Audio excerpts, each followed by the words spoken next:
कार्यक्रम के पुण्यार्चक हैं स्वर्गीय श्री विनोद कुमार जैन की पुण्य स्मृति में श्रीमती कुसुम लता Jain, Kapil Varsha Jain, Khushi, Sonvi, Vivan, Vipul Deepti Jain, Harshit, Neerav. Company Benson polymers limited. Shrimati Neelu, Sanjeev Jain Netaji, Samanvay Jain, Shrimati बीना जैन, अमित जैन, राहुल जैन, श्रीमती राशि जैन, शुभम जैन, आनंदपुरी, कानपुर।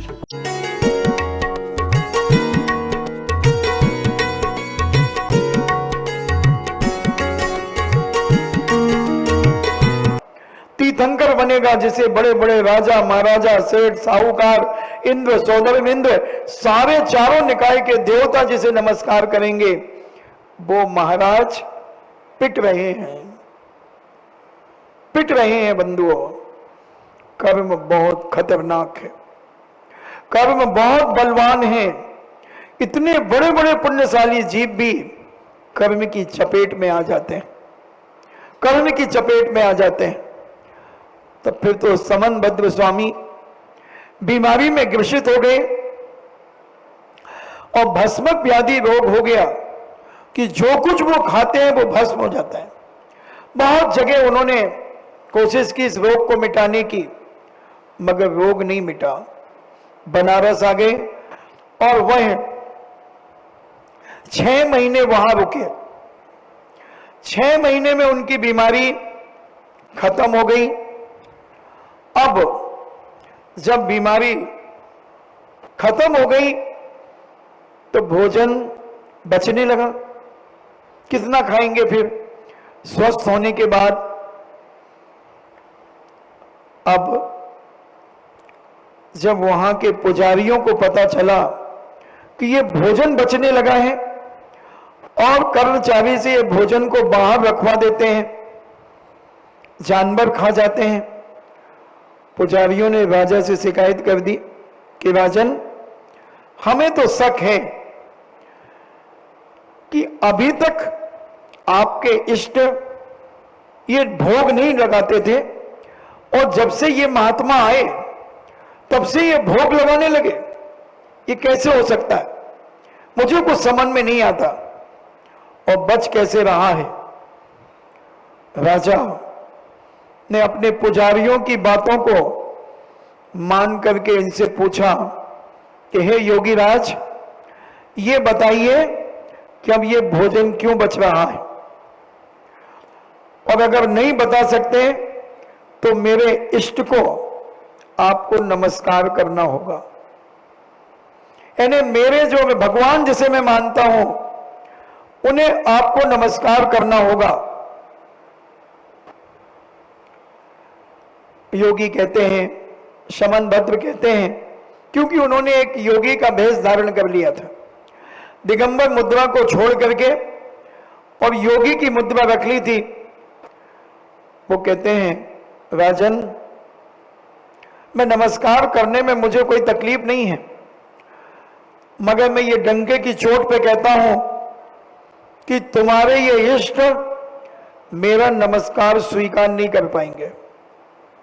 इनमें इतनी ताकत नहीं है कि मैं इन्हें मस्तक झुकाऊं और ये स्वीकार कर ले। क्यों? ये किसी हैरा खैरा नत्थु खैरा का मस्तक नहीं है, ये जिनैन भगवान के भक्त का मस्तक है। ये जहां झुकेगा वहां जिनैन प्रकट होंगे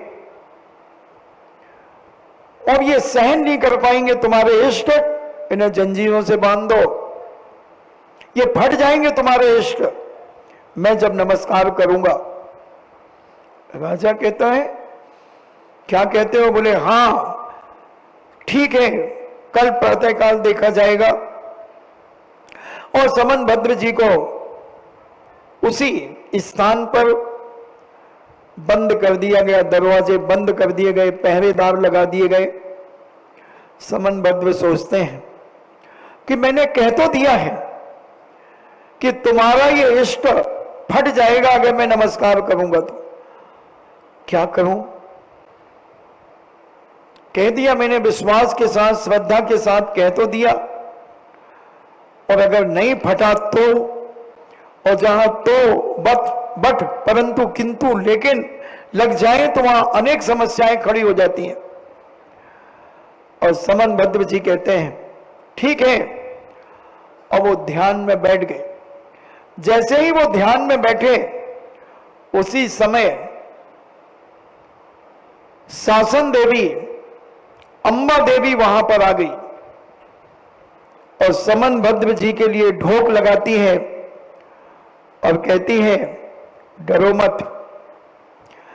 आप ये चिंतित हो रहे थे, मेरा आसन कंपायमान हुआ कि एक जिनैन भगवान के भक्त के ऊपर समस्या आ गई है, संकट आ गया है और मेरा आसन कंपायमान हुआ है।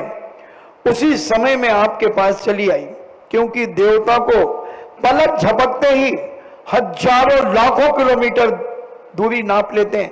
एक पलक झपकने में तुम्हारे दुनिया का कोई रॉकेट इतनी जल्दी नहीं चल सकता। देवता एक सेकंड क्या, सेकंड का 1000वां भाग भी उन्हें स्वर्ग से आने में नीचे में नहीं लगेगा।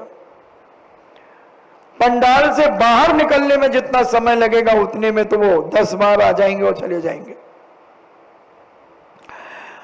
और वह पूज्य समनभद्र स्वामी के सामने आकर बोली, हे जिन चरण कमलों के भ्रमर, यानी हे जिनैन भगवान के चरणों में भ्रमर करने वाले, जैसे भौरा होता है ना, फूलों के पास मड़वाता है, ऐसे ही जिनैन भगवान के चरणों में मड़वाने वाले भ्रमर, प्रभु आप किसी बात की चिंता न करें, आप विश्वास रखिए, जैसा आपने कह दिया है वही होगा।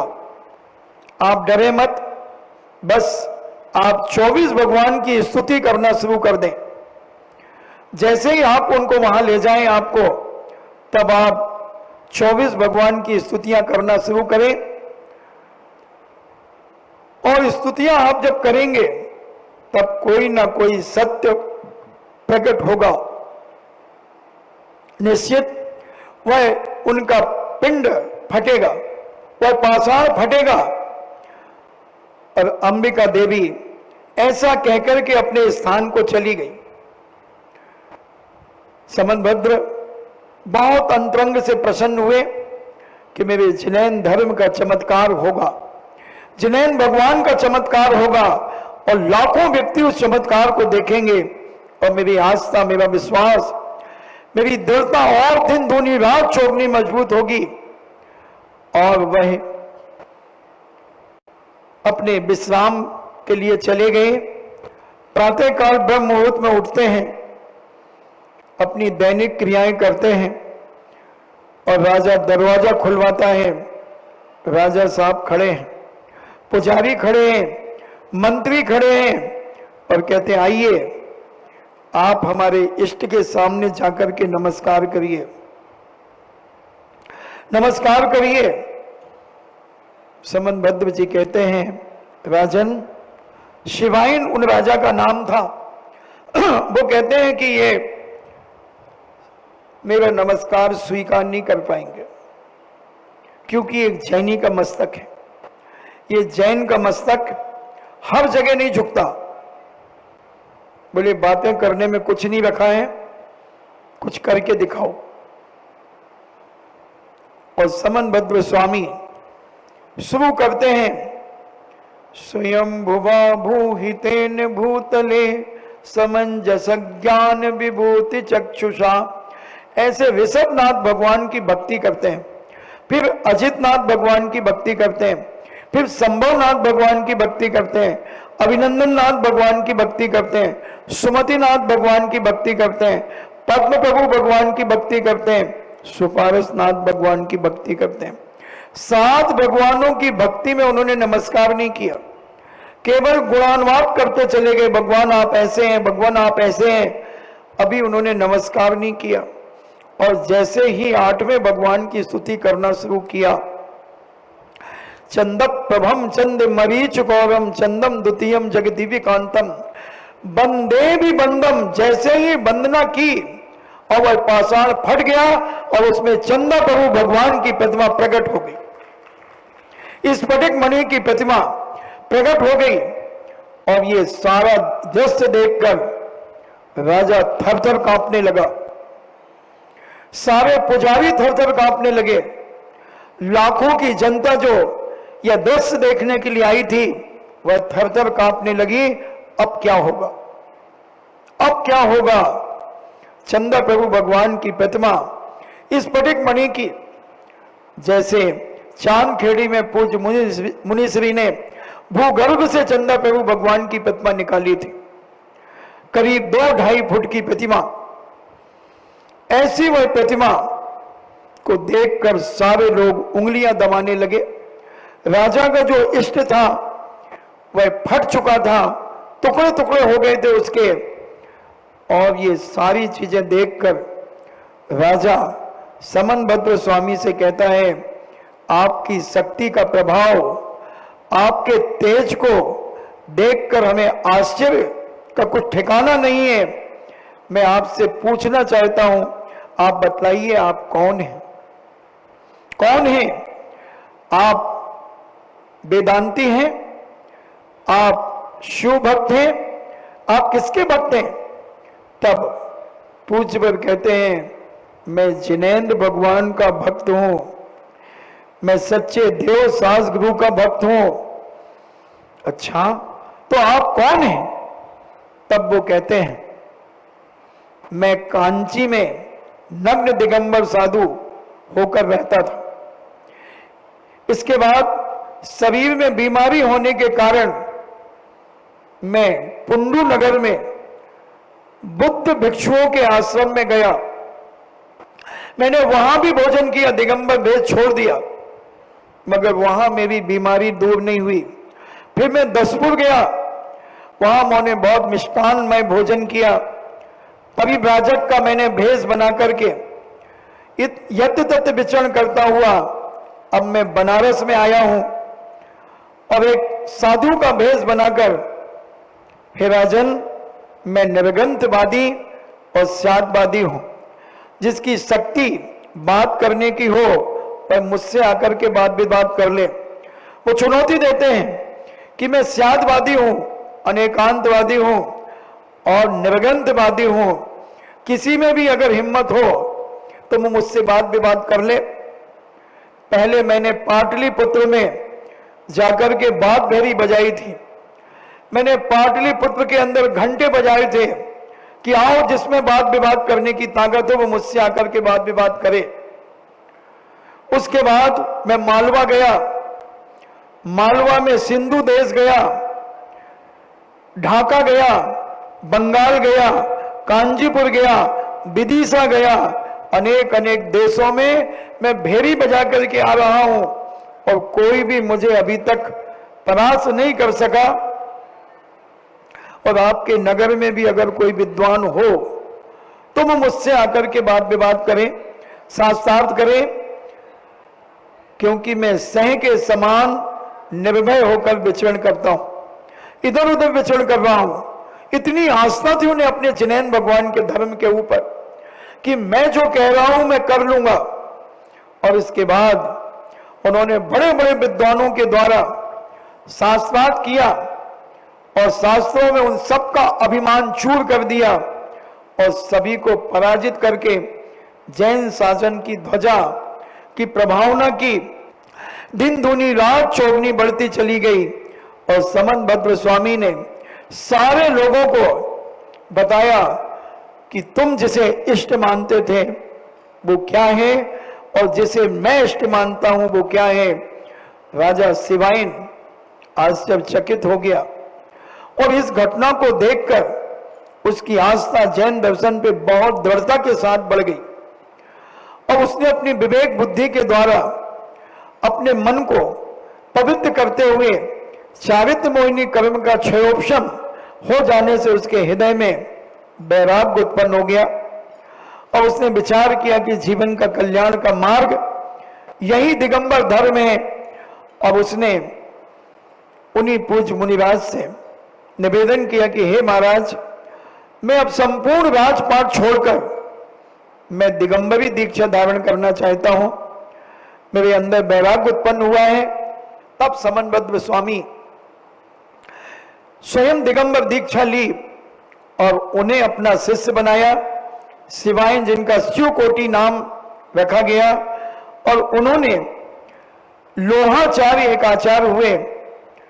लोहाचार्य महाराज ने 84,000 प्रमाण श्लोक एक आराधना ग्रंथ लिखा था। 84,000 प्रमाण श्लोक, और वो आराधना ग्रंथ को उन्होंने छोटे रूप में लिखा। शिवकोटि महाराज ने उस ग्रंथ को छोटा किया, क्योंकि इतना बड़ा ग्रंथ पंचम काल में लोग पढ़ नहीं पाते, समझ नहीं पाते, तो उन्होंने भगवती आराधना के नाम से 3,000 श्लोक प्रमाण, 44 अध्याय उसमें हैं, और 3,500 श्लोक उस ग्रंथ के अंदर पूज्यवर ने लिखे और सारी दुनिया को बताया कि जैन दर्शन क्या है। ऐसी आस्था, ऐसा विश्वास जब हम अपने जीवन में बनाते हैं तो हमारे अंदर सम्यक दर्शन की उत्पत्ति होती है। बंधुओं, कितने भी संकट आ जाएं, जो कुछ कहना भगवान के पास आकर के कहना। लोग कितना भी भड़काने का प्रयास करें कि तुम वहां चले जाओ, तुम वहां चले जाओ, वहां चले जाओ, कभी नहीं जाना। एक पर विश्वास करो, और विश्वास जब एक पे करोगे तुम्हारी हर मनोकामना पूरी होगी, और दृढ़ता तुम्हारे अंदर दिन दूनी रात चौगनी बढ़ेगी। ऐसा समनभद्र स्वामी चाहते, क्योंकि राजा ने तो तलवार खींच ली थी कि तुमने मेरे इष्ट का अपमान किया है, क्योंकि उनने एक बच्चा छुपा करके रखा था, और उस बच्चे ने सबको देख लिया कि ये स्वयं खाते हैं और हमारे इष्ट को नहीं खिलाते। इस वजह से वो मामला बिगड़ा। मगर समनभद्र स्वामी तलवार से भी नहीं डरे, राजा की हुंकार से भी नहीं डरे। उन्हें विश्वास था अपने धर्म के ऊपर कि मेरा धर्म इतना पक्का है, जो मैंने कह दिया वो होगा। और पाषाण फट गया, अब उसमें से चंदा प्रभु भगवान निकल गए। बंधु, हम अपनी विश्वास श्रद्धा ऐसे ही मजबूत रखें, और सम्यक दर्शन के बारे में अपन और समझेंगे। सम्यक दर्शन के 8 अंग हैं। 25 दोषों से रहित होता है सम्यक दर्शन। उन दोषों को समझेंगे, गुणों को समझेंगे, 6 अनायतनों को समझेंगे, 3 मूर्ताओं को समझेंगे सारे, और शंका आदि 8 दोषों को समझेंगे। और इस सम्यक दर्शन को हम मजबूत बनाएंगे, क्योंकि 16 कारण भावना हम भारे हैं। हम तीर्थंकर बनना चाहते हैं, तीतर नहीं, तीर्थंकर। तो तीर्थंकर बनने के लिए 16 कारण भावनाएं भाना पड़ती हैं। उसकी फाउंडेशन क्या है? सम्यक दर्शन। और सम्यक दर्शन के बाद दर्शन विशुद्धि। पहले तो सम्यक दर्शन को शुद्ध कर लें, और उसे शुद्ध करने के बाद फिर दर्शन विशुद्धि जब अपन करेंगे, उस सम्यक दर्शन को पूर्णतः निर्मल बनाएंगे, स्फटिक मणि के समान स्वच्छ पवित्र बनाएंगे। फिर उसके बाद दूसरी भावनाओं पर चर्चा करेंगे। आपका समय हुआ।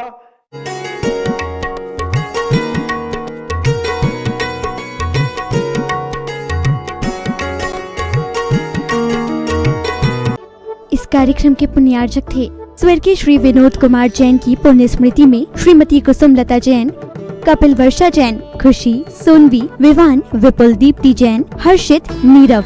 Company Benson polymers limited. Shrimati Neelu Sanjeev Jain Netaji, Samanvay Jain, Shrimati बीना जैन, अमित जैन, राहुल जैन, श्रीमती राशि जैन, शुभम जैन, आनंदपुरी, कानपुर।